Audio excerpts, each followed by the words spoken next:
పాండవులకు కౌరవులకు ఇప్పటి నుండే అసూయ ద్వేషాలు మొదలయ్యాయి.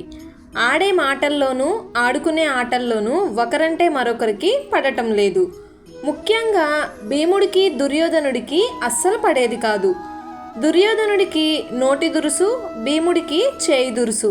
కౌరవులందరూ చెట్టెక్కి కాయలు కోస్తుంటే భీముడు ఆ చెట్టుని ఊపి అందరూ కింద పడేటట్టు చేసేవాడు. నదిలో స్నానానికి వెళ్తే ఆ చేతితో నలుగురిని, ఈ చేతితో నలుగురిని పట్టుకొని నీళ్ళల్లో పడేసి ముంచేవాడు. 10 మంది మీద పడ్డా సునాయాసంగా వారందరినీ చావు బాదేవాడు భీముడు. ధృతరాష్ట్రునికి ప్రతిరోజు భీముని మీద ఏదో ఒక ఆరోపణ వస్తూ ఉండేది. ధృతరాష్ట్రుడు భీముణ్ణి మందలిస్తూ ఉండేవాడు.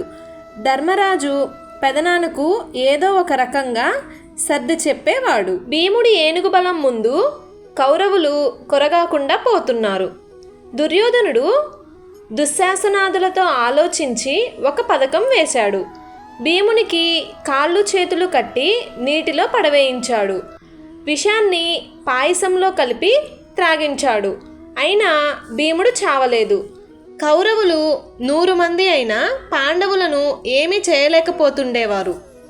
అందుకు కారణం కూడా ఒకటి ఉంది. యుయుత్సుడు కౌరవుల పన్నాగాలన్నీ ముందుగానే ధర్మరాజుకు తెలియజేసేవాడు. యుక్త వయసు రాకముందే కురుపాండవుల్లో ద్వేషాలు పుట్టాయి. ధృతరాష్ట్రుణ్ణి సమర్థింపుతో పెరిగి పెద్దవారవుతూ ఉన్నారు. అతిపుత్ర ప్రీతితో కౌరవులను పెంచడమే దీనికి కారణం. తప్పు విచారించి దండించకపోవడం మరొక కారణం. ధృతరాష్ట్రుడు చేస్తున్న తప్పు ఇదే. ధృతరాష్ట్రుడి దురదృష్టం కూడా ఇదే అని చెప్పవచ్చు. తల్లిదండ్రులకు పుత్రప్రేమ సహజమే అయినా కన్నబిడ్డల అభివృద్ధికి, ఉత్తములుగా పెరగడానికి ఆ ప్రేమ సహకారి కానప్పుడు ఆ తల్లిదండ్రుల వంటి మూర్ఖులు, దురదృష్టవంతులు మరొకరుండరు.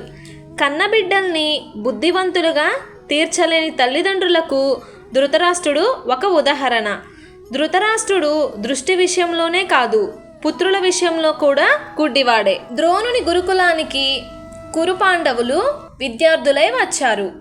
అందరూ గురుపాదాలకు నమస్కరించారు.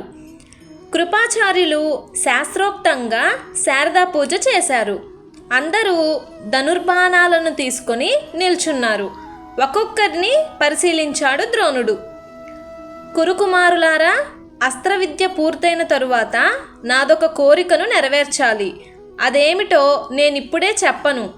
నా కోరిక ఏదైనా కానివ్వండి, దాన్ని తీర్చగలవారు మీలో ఎవరున్నారు అని అడిగాడు. అందరూ ఆలోచనలో పడి గుసగుసలాడారు. గురుదేవా, మీ కోరికను నేను తీరుస్తాను. ఎవరు అని అన్నాడు ద్రోణుడు. అంతమందిలో ఆ మాట అన్నదెవరో తెలియలేదు ద్రోణుడికి. నేను అర్జునుణ్ణి, కుంతిపుత్ర మధ్యముణ్ణి. ద్రోణాచార్యుడు అర్జునుణ్ణి కౌగలించుకున్నట్లుగా దగ్గరకు తీసుకొని ఆశీర్వాదపూర్వకంగా అర్జునుణ్ణి తల నిమిరాడు. తరువాత ఒక మర్రి చెట్టుకి చిటారు కొమ్మన ఒక పక్షి బొమ్మను పెట్టించి శిష్యులందరినీ ఒకరి వెనుక ఒకరిని నిలబెట్టాడు.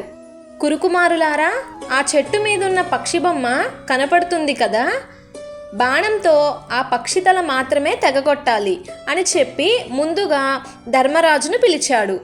ధనుర్బాణాలతో ధర్మరాజు ముందుకు వచ్చాడు. బాణాన్ని గురిపెట్టావా? పెట్టాను గురువర్య. చెట్టు కనిపిస్తున్నదా? కనిపిస్తుంది. కొమ్మ కనిపిస్తుందా? కనిపిస్తూనే ఉంది. పక్షి కనిపిస్తున్నదా? అది కూడా కనబడుతుంది. పక్షి తల కూడా కనిపిస్తుందా? కనిపిస్తున్నది. ఇక నీవు వెళ్ళు అన్నాడు. తరువాత దుర్యోధనుడు, దుశ్శాసనుడు, భీముడు, నకుల సహదేవులందరూ ధర్మరాజులాగే చెప్పారు. అర్జునుణ్ణి పిలిచాడు ద్రోణుడు. అర్జునుని ఏకాగ్రతను, నిశిత బుద్ధిని ముందే గ్రహించాడు. అందుకే చివరకు పిలిచాడు. వచ్చి రాగానే ద్రోణాచార్యుని పాదాలకు నమస్కరించి ధనుర్బాణాలను కళ్ళకద్దుకొని గురిపెట్టి సిద్ధంగా నిల్చున్నాడు. అర్జున, చెట్టు కనిపిస్తుందా? లేదు గురువర్య. కొమ్మ కనిపిస్తుందా? లేదు గురువర్య. పక్షి కనిపిస్తున్నదా? నాకు పక్షి తల మాత్రమే కనిపిస్తూ ఉంది. అయితే బాణాన్ని లాగి వదిలేయి. అర్జునుడు విడిచిన బాణం వెళ్ళి పక్షి తలను త్రెంచేసింది. ద్రోణుడు సంతోషించాడు. అర్జునుడు గొప్ప విలుకాడు అవుతాడని గుర్తించాడు. ఒకసారి అందరూ భోజనం చేస్తుండగా భీముని చేయి తగిలి దీపం ఆరిపోయింది. భోజనం చేయటం నిలిపివేశారందరూ. అర్జునుడు మాత్రం ఆపలేదు. ఆ సమయంలో అతనికి ఒక విచిత్రమైన ఆలోచన వచ్చింది.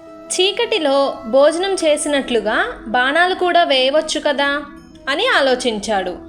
అర్జునుడు ఒక్కడే ధనుష్యాలకు వెళ్ళి చీకటిలోనే సున్నంతో గుర్తులు పెట్టి గుర్తులున్న చోటకు బాణాలు తగిలేటట్లుగా సాధన చేస్తున్నాడు.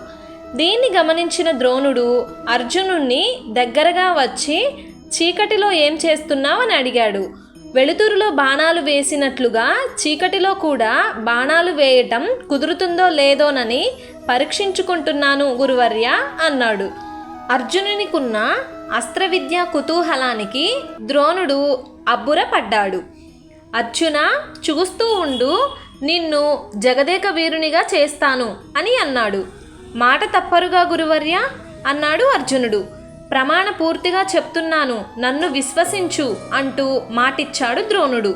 ఈ విధంగా అర్జునుడు ద్రోణాచార్యునికి దగ్గరయ్యాడు. తగిన శిష్యునికి తగిన రీతిలోనే అస్త్ర విద్యల్ని నేర్పదలుచుకున్నాడు. ప్రత్యేకంగా అర్జునుని కొక్కనికే విద్యారహస్యాలు, వ్యూహరచనలు, మహాస్త్రాల ప్రయోగాలు వివరించి చెప్పేవాడు. అర్జునుడు కుడి చేతితోనూ ఎడమ చేతితోనూ ఒకే మాదిరిగా బాణప్రయోగం చేయటం నేర్చుకున్నాడు.